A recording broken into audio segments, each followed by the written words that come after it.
صدق الله مولانا العلي العظيم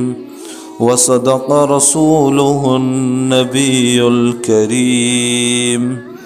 ونحن على ذلك لمن الشاهدين والشاكرين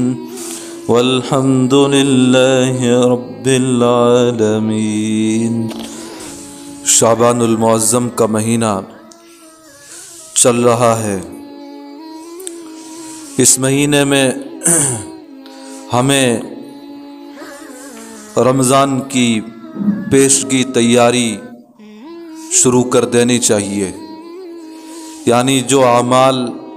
ہمیں بڑے اہتمام کے ساتھ رمضان المبارک میں کرنے ہیں، ان اعمال کو اسی مہینے میں کرنے کا اپنے آپ کو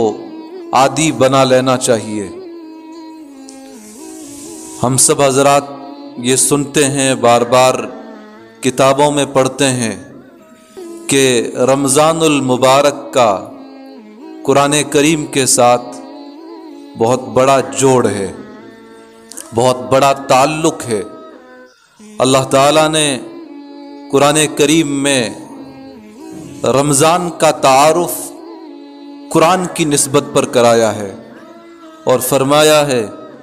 شہر رمضان الذی انزل فیہ القرآن، رمضان کا مہینہ یہ وہ بابرکت مہینہ ہے جس میں اللہ تعالیٰ نے قرآن کو نازل فرمایا۔ قرآن وہ ہے جو رمضان میں نازل ہوا، اور رمضان وہ ہے جس میں آسمان دنیا پر اللہ تعالیٰ نے یک بارگی پورا قرآن نازل فرمایا، اور پھر آسمان دنیا سے نبی اکرم صلی اللہ علیہ وسلم پر تھوڑا تھوڑا وقفے وقفے سے حسب ضرورت قرآن کریم اترتا رہا۔ تو رمضان المبارک کے ساتھ قرآن کریم کا چونکہ بہت بڑا جوڑ ہے، اس لیے رمضان المبارک کے آنے سے پہلے پہلے ہمیں جہاں دوسرے اعمال کرنے ہیں ان میں اضافے کی کوشش کرنا ہے۔ ان اعمال میں تلاوت قرآن کو بڑی اہمیت دینی ہے۔ ہم رمضان المبارک میں زیادہ سے زیادہ اللہ کا کلام پڑھ سکیں، اس کی مشق، اس کی تمرین، اس کی پریکٹس اسی مہینے میں ہمیں شروع کر دینی چاہیے۔ نبی اکرم صلی اللہ علیہ وسلم کا اور آپ کے صحابہ کا یہی معمول تھا، ان کی زندگیوں میں یہ بات بہت نمایاں نظر آتی ہے۔ بہت سے حضرات ایسے ہیں جو قرآن کریم پڑھے ہوئے نہیں ہیں، تو انہیں چاہیے کہ وہ رمضان المبارک میں بھی اور رمضان المبارک سے پہلے بھی مسجد میں یا مسجد سے باہر کہیں کوئی اللہ کا بندہ قرآن پڑھتا ہوا دکھائی دے تو اس کے پاس میں بیٹھ کر اللہ کا کلام سن لینا چاہیے۔ قرآن نہ پڑھے ہووں کو قرآن کریم کا سن لینا، یہ بھی اللہ تعالیٰ کے یہاں بہت بڑا اجر دلائے گا۔ بہت بڑے فضائل سے وہ لوگ بھی نوازے جائیں گے جو قرآن پڑھ تو نہیں جا سکتے، قرآن پڑھنا تو نہیں جانتے، لیکن قرآن سنتے ہیں۔ اللہ تعالیٰ نے اپنے اس کلام میں بڑے فوائد رکھے ہیں، اس میں بڑی تاثیر رکھی ہے، اس میں بڑی برکتیں رکھی ہیں۔ نبی اکرم صلی اللہ علیہ وسلم جب نبی بن کر مبعوث ہوئے اور آپ پر قرآن کریم نازل ہونا شروع ہوا تو مکہ مکرمہ کے وہ بڑے بڑے مخالفین، وہ بڑے بڑے دشمن جو نبی اکرم صلی اللہ علیہ وسلم کو اور آپ کے اس دور میں مٹھی بھر چند صحابہ جو تھے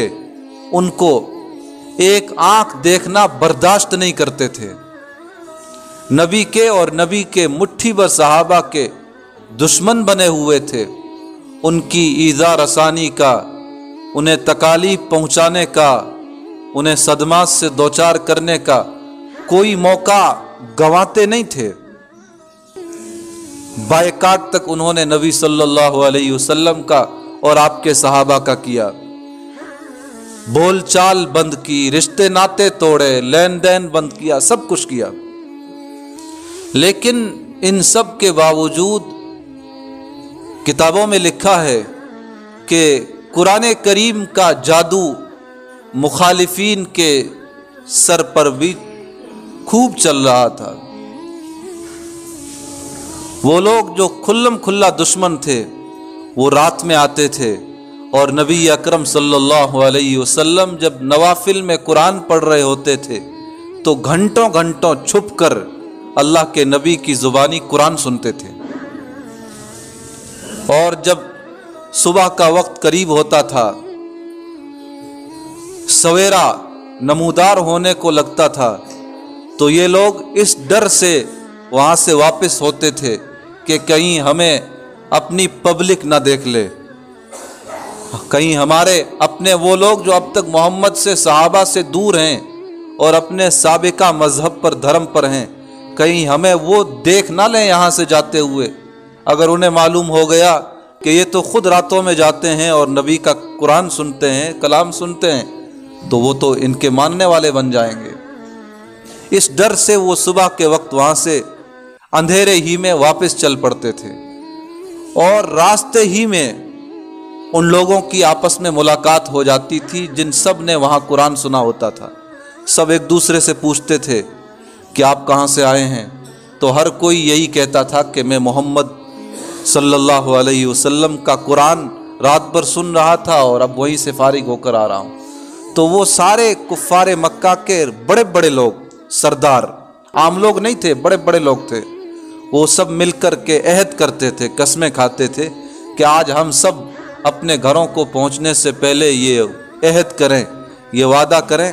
کہ آج کے بعد کوئی بھی رات میں محمد صلی اللہ علیہ وسلم کا قرآن سننے کے لیے نہیں آئے گا۔ اگر ہمارے بارے میں ہمارے عام لوگوں کو پتہ چل گیا کہ ہمارے سردار لوگ، ہمارے بڑے لوگ، ہمارے پیشوا لوگ راتوں میں محمد کا قرآن سنتے ہیں، تو وہ تو یکبارگی اسلام میں آ جائیں گے۔ تو وہ سب وعدہ کرتے تھے، عہد کرتے تھے کہ آج کے بعد نہیں جائیں گے۔ لیکن جب اگلی رات آتی تھی تو وہ قرآن کی کشش انہیں پھر کھینچتی تھی، اور ہر آدمی یہ سوچتا تھا کہ میرے علاوہ سب نے وعدہ کر رکھا ہے، عہد کر رکھا ہے کہ وہ نہیں جائے گا، لہذا میرے علاوہ کوئی آئے گا نہیں، میں چلا جاتا ہوں، کسی کو پتہ بھی نہیں چلے گا۔ وہ 5 6 8 10 جتنے تھے، ہر ایک اپنے دل میں یہ سوچتا تھا کہ باقی سب نے کل قسمیں کھائی ہوئی ہے کہ نہیں جائیں گے، لہذا میں چلا جاتا ہوں، کس کو پتہ چلے گا۔ وہ سب کے سب اپنے دل میں یہ خیال باندھ کر چلے آتے اور رات بھر قرآن سنتے، آگے چل کر پھر سب کی ایک جگہ ملاقات ہو جاتی۔ اس طرح ہر دن قسمیں کھاتے، ہر دن وعدہ کرتے کہ آئندہ نہیں جائیں گے، لیکن جاتے روز تھے۔ تو یہ دراصل قرآن کریم کی کشش تھی جو انہیں اپنی طرف کھینچتی تھی۔ اسی لیے طفیل بن دوسی رضی اللہ تعالی عنہ اور حضرت عمر بن خطاب رضی اللہ تعالی عنہ، جو بڑے بڑے صحابہ گزرے ہیں، یہ اسلام لانے سے پہلے نبی اکرم صلی اللہ علیہ وسلم کے اور صحابہ کے مخالف تھے، لیکن جب ان حضرات نے قرآن سنا تو ان کے دل کی دنیا بدل گئی۔ تو اللہ تعالیٰ کا کلام بے حد عظیم الشان ہے، اور حدیث میں ہے، اللہ کے نبی صلی اللہ علیہ وسلم فرماتے ہیں کہ جو قرآن کریم کے ساتھ اپنے رشتے کو جتنا زیادہ مضبوط بنائے گا، مستحکم بنائے گا، اتنا ہی زیادہ وہ اللہ تعالیٰ کا محبوب اور چہیتا بن جائے گا، کیونکہ محبوب کا محبوب بھی محبوب ہوتا ہے۔ جب قرآن کریم اللہ تعالیٰ کا محبوب ہے، ہم اللہ کے اس محبوب سے اپنا رشتہ مضبوط بنائیں گے تو ظاہر ہے کہ اللہ تعالیٰ ہمیں بھی اپنے محبوب لوگوں کی، بندوں کی فہرست میں شامل فرما لیں گے۔ قرآن کریم کا پڑھنا اور قرآن کریم کا سننا یہ تو بہرحال بہت اونچی چیز ہے۔ ایسے واقعات بھی اللہ تعالیٰ نے اس دنیا میں دکھائے ہیں کہ جو قرآن کریم پڑھنا نہیں جانتے تھے، قرآن کریم سننے کا بھی انہیں موقع نصیب نہیں تھا، وہ صرف قرآن کریم کو عقیدت کے ساتھ اپنے ہاتھ میں لیتے تھے، چھوتے تھے۔ اللہ تعالیٰ نے عقیدت کے ساتھ اس عمل کی برکت سے ان کی بخشش فرما دی۔ دارالعلوم دیوبند میں مولانا محمد شوکت صاحب بستوی دامت برکاتہم ایک استاذ ہیں۔ انہوں نے اپنے خطاب میں ایک واقعہ سنایا جو بڑا ایمان افروز واقعہ ہے۔ ہم سب کو اس واقعے سے سبق حاصل کرنا چاہیے۔ وہ واقعہ یہ ہے کہ ایک جاہل بستی کا رہنے والا ایک جاہل آدمی تھا، یعنی خود بھی جاہل تھا اور ساری بستی ہی جاہلوں کی تھی۔ اس کا انتقال ہوا تو انتقال کے بعد اس کے رشتہ دار اسے گاؤں کے تالاب میں لے گئے اور چارپائی سمیت اسے تالاب میں لے گئے اور چارپائی کو پانی میں ہلانا شروع کر دیا۔ یعنی اب وہ لوگ اپنے حساب سے اس کو غسل دے رہے تھے، کیونکہ بیچارے غسل کے سنت طریقے سے ناواقف تھے۔ تو اس درمیان میں اللہ کے ایک نیک بندے کا سائیکل پر سے وہاں سے گزر ہوا۔ اس نے دیکھا کہ 4-5 آدمی ہیں، بیچ میں چارپائی ہے اور اس کو ہلا رہے ہیں، تو اسے یہ منظر بڑا عجیب سا لگا۔ تو بہرحال یہ ان کے پاس میں آیا اور پوچھا کہ آپ کیا کر رہے ہیں؟ تو انہوں نے کہا کہ ہمارے فلاں عزیز کا انتقال ہو گیا ہے اور ہم اسے غسل دے رہے ہیں۔ تو اس اللہ کے نیک بندے نے جو دین کی موٹی موٹی تعلیمات سے واقف تھا، اس نے یہ میت اپنے ہاتھ میں لی اور مسنون طریقے کے مطابق غسل دیا، کفن پہنایا، نماز جنازہ پڑھائی اور پھر مسنون طریقے کے مطابق تدفین کی۔ دفن کرتے وقت اس اللہ کے نیک بندے کا ایک بیگ جس میں اس کا بہت ہی قیمتی اور ضروری سامان تھا، وہ بیگ بھولے سے میت کے ساتھ قبر میں دفن ہو گیا۔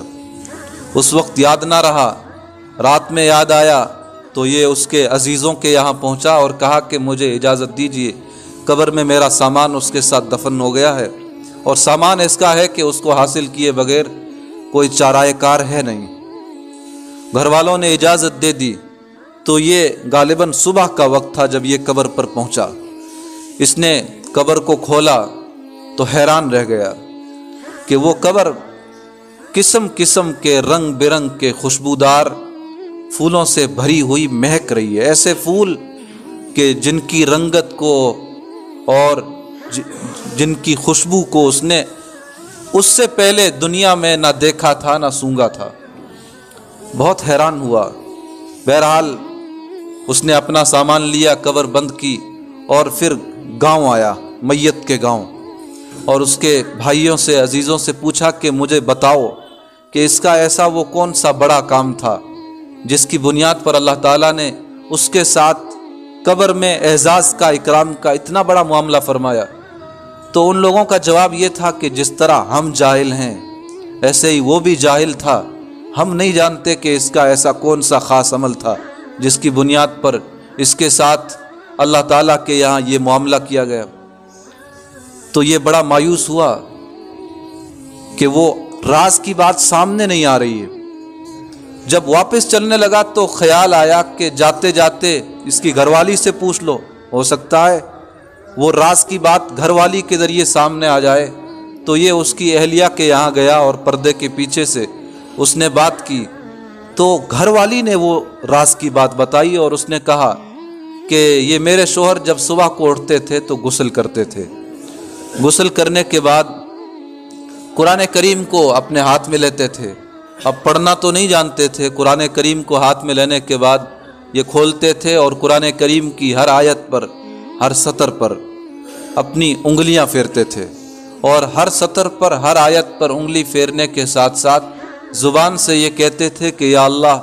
تو نے یہ بھی سچ فرمایا، تو نے یہ بھی سچ فرمایا، تو نے یہ بھی سچ فرمایا۔ بس زندگی میں ان کا یہ ایک عمل تھا جسے وہ ہر دن کیا کرتے تھے۔ تو اندازہ لگائیے ایک آدمی خلوص دل کے ساتھ، للہیت کے ساتھ، عقیدت اور محبت کے ساتھ اللہ کے کلام کو